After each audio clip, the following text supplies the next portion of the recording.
I'm Igor Kayfetz, and this is The List Building Lifestyle, a podcast for anyone who wants to build a wildly profitable email list working from home. If you'd like to make six figures, travel the world, and help people improve their lives in the process, then this podcast is for you. I also invite you to attend a free workshop at igor.ac where I'm teaching how I made $21,779.45 in affiliate commissions by sending just 481 clicks to my affiliate link in one day. I'm also explaining why I walked away from ClickBank and I don't promote ClickBank offers anymore, as well as the 5 things I look for in a perfect affiliate offer. I'm even going to show you the one-page website that I used to make over $500,000 in affiliate commissions this year, and I'll even bribe you to attend this workshop by giving you a $497 value course that shows you how to cherry-pick high-converting affiliate offers for your next affiliate promotion. In addition, I'll even give you the 3 offers I'm promoting right now that are making me money as we speak. All that and more at igor.ac. And now it's time to claim your list building lifestyle.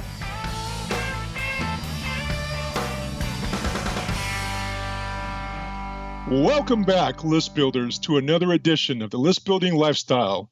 I'm Terrence Lackey. I'm here with your host, the man, the myth, the legend, Mr. Igor Kayfetz.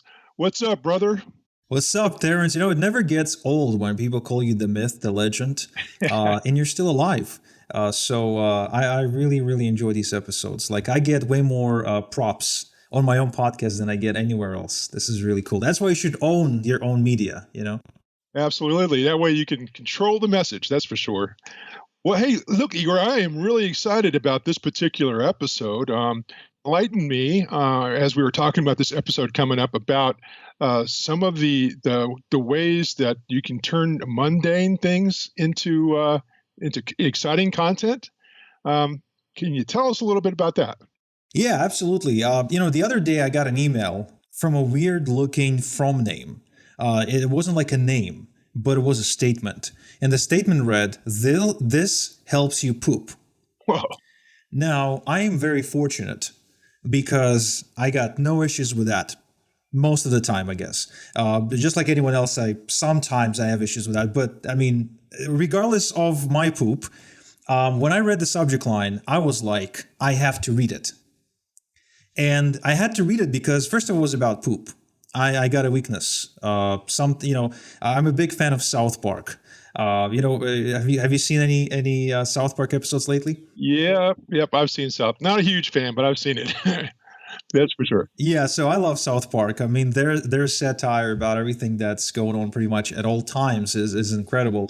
But they use a lot of poop humor, and I just love it. I don't know why, but I just love it. Maybe it's my lizard brain, who knows? But I just love poop. So I hope no one cuts it out, by the way. I hope nobody cuts it out and just, runs it just like that out of context. So I read this email, and it was the most brilliant email I've read in the last 6 months. It reads something like this. Is your lack of pooping makes you feel sick, bloated, and annoyed? Ever wish you could just poop every single day, like clockwork, fully relieving your bowels instead of feeling like you never finished? If so, you'll be happy to know that scientists have discovered an unusual nutrient which acts like a nature's Drano to help, and then there's bullet points, help you poop up to 171% more than you do right now. I have no idea how they measure that, by the way. Quickly remove 5 to 20 pounds of backed up poop that's weighing you down. Boost healthy gut bacteria by up to 344%, establishing a bulletproof gut so you can stay regular, be less sensitive to foods, be less gassy, and even enjoy a stronger immune system. Eat this unusual nutrient for perfect poops daily, and that's where you basically have to click.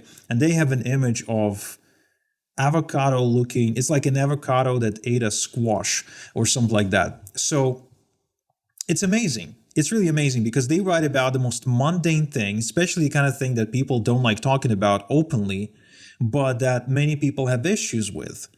Right? Especially the older you get, the more likely you are to have these issues because your digestion system, your bowels, things are changing there. And, when I read that email, I realized how most people, most businesses, even when they market something that's exciting, they still do a really poor job of it. And how somebody who markets poop or pooping better or pooping more or pooping easily can write such exciting, simple, but exciting copy. Yeah, well, I mean, we laugh about it now, and I was just laughing as you were reading that, or you're telling us about that. And but you know what? I know when I travel, or with all this stress going on these days with the pandemic and everything, that could be a real problem. And that copy would get my attention for sure if I had an issue with that, or I knew somebody in my family that did that. So that's a very good point. Very laser targeted. Yeah, and all it proves really is that you can never be boring to your target prospect, to that ideal perfect customer that you're targeting. Because a lot of times people ask me, Igor, what's like the perfect length for an email? Do people read long emails? Now the answer is people will read as long of an email as you will write, as long as you write about something that interests them. People will not read a really short email about things they have no interest in, but they will read a very long email or watch a really long VSL about something that they have vast interest in. For example, you sit me in front of a World War II related copy or magazine or anything like that. I'm like yours. I'm not going anywhere. But at the same time, you do it to my wife and she's not paying attention. Now, vice versa, if you put my wife in front of a commercial for a supplement that helps burn fat or something like that, then, you lost me, but you got her. Yep, I agree. I have the same situation. That's my wife in internet marketing. Anything in internet marketing related, it turns into Charlie Brown's teacher. But you jump into anything gardening or anything in the real estate business that she's in, she's all over it. So yeah, it's what's in it for me, right? They want to know, and they pay attention to what's in it for them. What are they interested in? Very good point. Yes, and they will also go deeper. They will go as deep as you will let them into something that interests them. I got the perfect example. My friend Cabral, he's a real estate investor, and he's a classic, I would say, for the lack of a better term, junkie when it comes to real estate products. In fact, me and him, we're like researching products in the real estate game, right? And we're doing this for pure research. But almost every product we researched that was good, guess what? He bought it. And, it's fun because sometimes I can get Cabral to invest like 30 minutes into sitting down with me to create a mind map for something. But he will find an hour and a half, 2 hours, 3 hours, 5 hours to attend a virtual summit by a real estate guru. See the trend? Like Yep. it doesn't even feel unnatural to him anymore. He will just naturally give attention to anyone who talks about real estate or anyone who teaches about real estate or anything that is related to real estate, because that's where his thing is. We all have a thing. Another thing he's got is salsa dancing. So you can talk to him about that. He can actually dance for like hours and hours on end. I can't do that.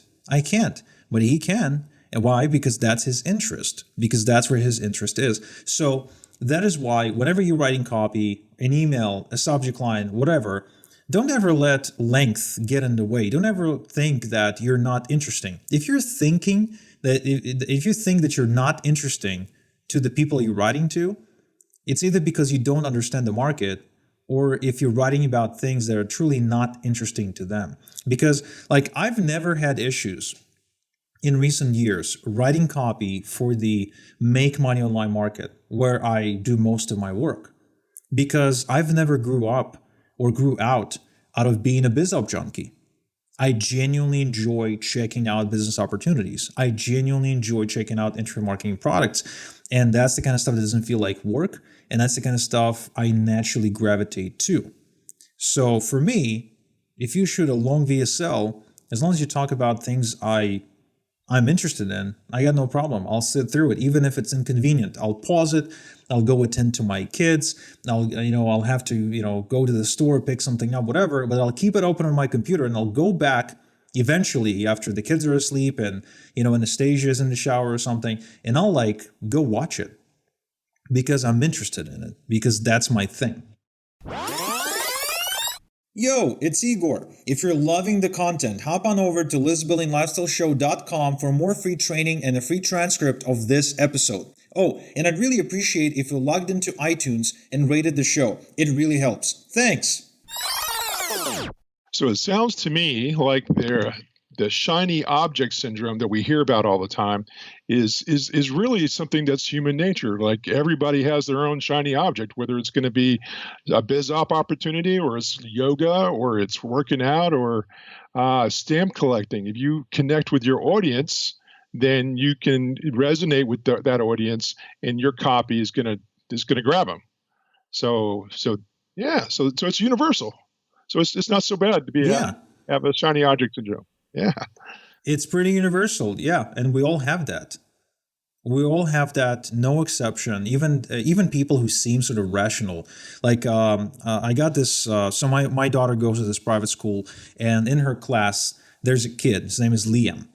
He's a Russian kid, and his dad's I think his name is Roman. Yeah, I think that's the name. So his dad and I, you can feel the friction. And one time, Erica and his kid actually go to the same karate dojo.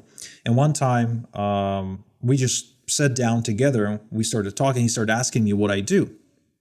So I told him about email marketing. I told him about list building because he's an IT guy, and I expected for him to be a little bit more advanced in his understanding of what the internet is. But the first thing he did was roll his eyes over and called me a spammer, and basically sort of from that point forward, conversation sort of halted, and he became very logical, very pragmatic, started telling me about canned spam laws and stuff like that. But the moment we switched conversation to bikes, that's it. I couldn't get him to stop talking. It was all about how he took a trip last summer. He circled around Canada. He did this. He crashed his bike 2 months ago. He needed to get it repaired. That cost money. So all of a sudden, I'm not even talking. I'm not even like participating in the conversation besides sitting there and nodding actively, and smiling at him as if I care about freaking bikes. So, and especially his bike, and especially him. I really don't like the guy. So anyway, he's got like a thing, and that's bikes, because apparently that's where he gets his freedom, because he hates his work. He thinks that Chinese are going to steal his work eventually, or Chinese or AI, or Chinese AI. I don't know, one of those. He's really afraid of that. And he doesn't enjoy parenthood, from what I'm understanding, because he seems to have exhausted his energy with the first kid that's much older than his youngest. And I'm not sure what's going on in his marriage, but what I can tell is that he's like waiting for the moment when everyone's grown up and he can just ride his bike, because no one's nagging at him and he can do whatever he wants. That's the thing. Whenever it's winter time and it's snowing, guess what? He's always angry. Why? Because he can't ride his bike. That's it. So the guy comes down to, this irrational passion for riding his bike, and you talk about bikes with him, you can talk with him forever. That's it. I mean, that's the only one topic you need. But you talk about anything else, it's boring, it's too long, it's spam, too many email, whatever. You send him 5 emails a day about bikes, he's going to open them. Well, that just goes to show you that people's interests are deep into what motivates them and passions them, and you have to connect into that. That's amazing, Igor. So, do the fundamentals apply across different disciplines? So, would I market the same to, say, someone in the bike who is interested in bikes? Obviously, you have every industry has their own buzzwords and keywords and ideas and that kind of thing. But would the same approach apply from marketing? Say that I'm in the healthcare field and I want to deal with people that are interested in scrubs of designer colors or that kind of thing.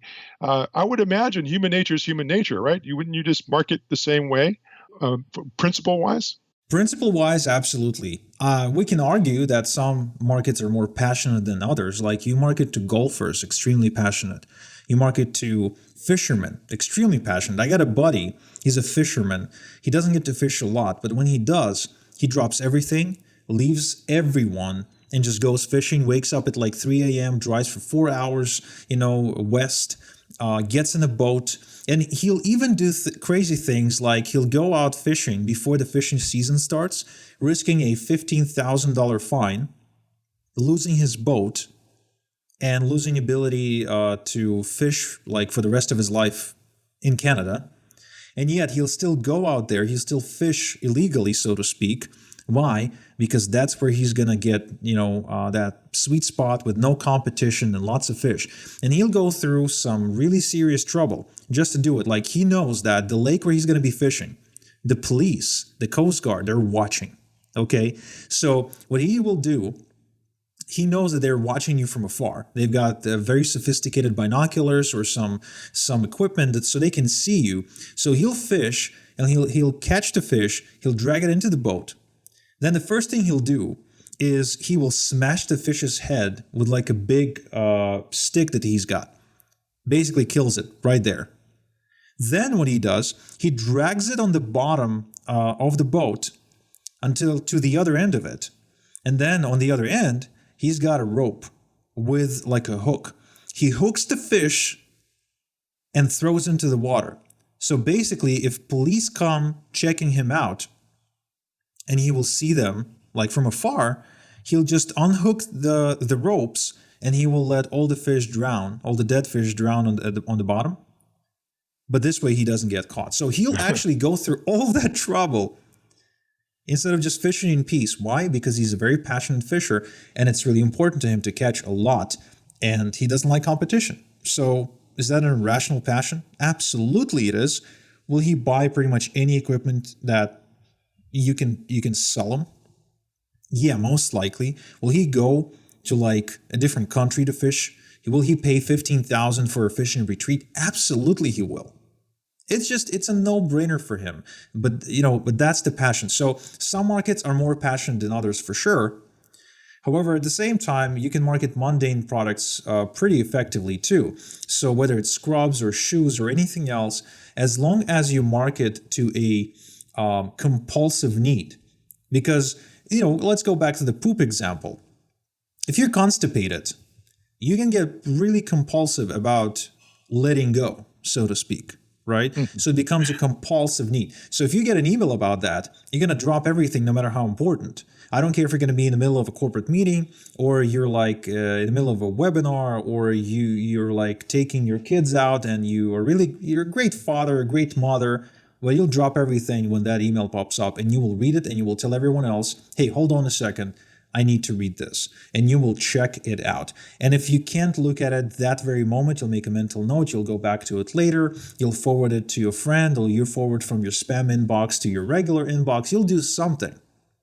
But you'll end up getting that email because it's more of a compulsion than just a desire. You know what I mean? Like it's more than just something you quote unquote need, because we all need a lot of things. We need to be in better shape. We need, to align our tires. Like I need to align my tires on my Porsche. I really do. Because if you look at the tires, you can see that there's something wrong with them. And there may even be an argument there that it's not safe for me to drive a car that's in that condition. And perhaps, but I've been needing to do that since I bought it. So it's been at least a month and a half since I knew I needed to do it, but I'm not doing it. Why? Because it's not a compulsive need. It's not something that's bleeding from nose important, so to speak, because it drives just freaking fine. That's why. But a friend of mine told me that he's got some really sweet decals for Porsche. So I've been calling him 3 days straight. Why? Because I got a compulsive need to show off. That's why. So I really want to get that golden black, exterior decal to match it with the Lisbonian lifestyle brand. That's more of a compulsion for me now. Why? Because it's a way of being. It's an extension of me. Nice. So again, you have to find a way to market to that compulsion, to that passion, to that really urgent need or desire. And then you can write the longest copy. You will never be boring. And it's gonna flow. It's gonna be really, really effective. Wow. Well, that's excellent, Igor. So find that sweet spot. You market to that hidden need or that passionate desire, and you can definitely deliver your sales message. That's really great. I'm going to wrap it up. I think that's a really good one for this particular episode. So let's wrap up the list building lifestyle. Thank you, Igor. Thank you for sharing a little piece of yourself. And thank you, list builders, for tuning in. And we will see you on the next one. Thank you for listening to the List Building Lifestyle. Get access to previous episodes, the transcription of today's show, as well as other exclusive content at listbuildinglifestyleshow.com. Also, don't forget to claim your free seat at the workshop I'm hosting this week, where I showed the two-step system that made me the top affiliate for people like Matt Basak, John Crestani, Richard Legg, Michael Cheney, and many, many others. In fact, on this workshop, I'm going to show you the exact approach I take whenever I promote an affiliate offer, the exact offers I promote, as well as how I was able to make over $500,000 in commissions using my small list of just 18,000 people promoting a weird type of product that almost no one else promotes. All that is yours at igor.ac. So go ahead, claim your seat right now, and I'll see you there.